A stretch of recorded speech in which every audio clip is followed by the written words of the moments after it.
So once you enroll into a clinical trial, typically speaking, the trial will usually continue as long as the treatment that you're getting is effective and you're tolerating it well.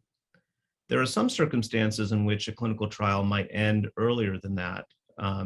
So one is if it's not working and your disease is progressing, then we will almost certainly end the treatment and do something else.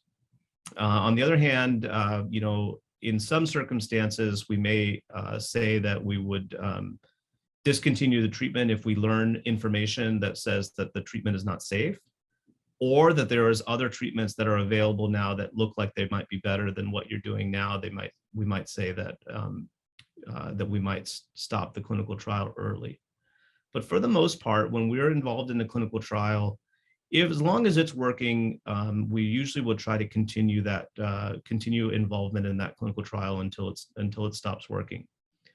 There are some trials, however, that also have a very finite end where they might say, we're going to do this treatment for a year and then stop. And those are usually spelled out very clearly when you start the study, when you go through the informed consent process about how long the trial will last.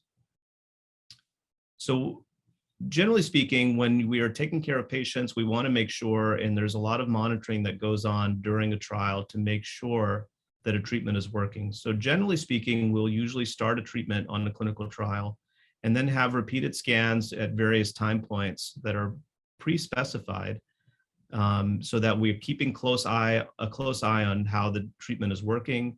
And we're constantly asking about side effects that are happening or during the study to make sure that it's both safe and effective in order to keep going on the study.